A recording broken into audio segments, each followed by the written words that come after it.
freedom fighters, it's time to get artistic. In this video, I'm going to be showing you how to make a flat earth model and a piece of flat earth abstract art. So without further ado, let's get into it. So what you're going to want is a balloon. But if you're like me and you don't have a balloon, some tape and an inflated plastic Ziploc bag will do the trick in a pinch. Tape the inflated bag to make it into a ball. Don't worry, this is a flat earth video. We'll get to the flatness later. Next, you're going to want to make some paper mache mix. Personally, I used flour, water, and some Mod Podge to create just the right amount of stickiness. When you have your Mod Podge ready, you're going to have to find some like paper or magazine. I personally used some magazine that I didn't want and just like rip it into shreds, like tear it out. Pretend it's the D state and go ham on that paper. Next up, you're going to paint the paper with your Mod Podge mix and stick it to your ball.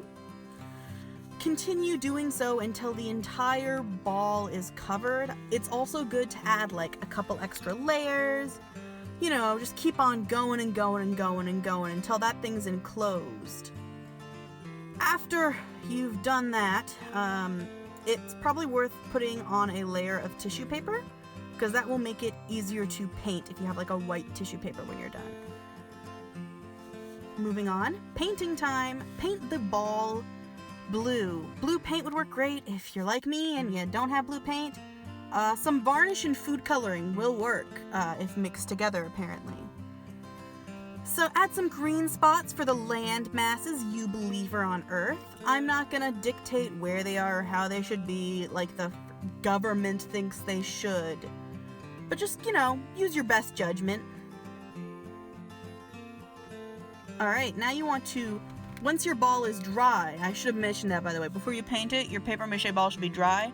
You can then puncture it with a giant needle, popping the plastic Ziploc bag inside. Now for the last important step. You thought we were done? Take a nice look at this ball. Looks cool, huh? Very round, though. We don't want that, do we? Crush it! Crush it until it is flat, like the real Earth. Personally, I found this bit very cathartic. You know, just kind of smashing the Earth into the shape you want it to be. Yeah, moving on to the next project. I made an abstract flat Earth painting. I did this by getting some blue, well, I think it was white puffy paint mixed with blue food coloring.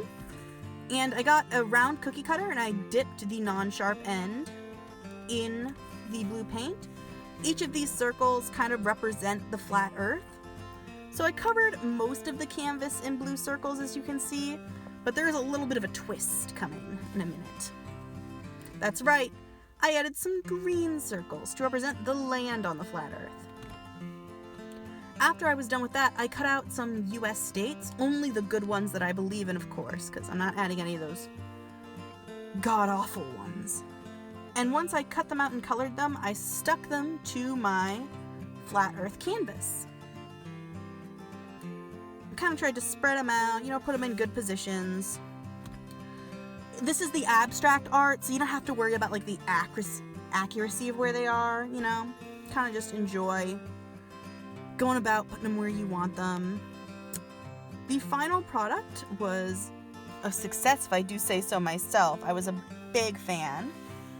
And if you're a big fan of these things like me, guess what? You're in luck. I have opened an Etsy shop. So if you would like to buy any of the creations I made, go ahead. I will put the link in the description and in the comments. And they are, of course, priced incredibly reasonably. So, hope you guys had fun getting artistic, and I'll see you in the next time.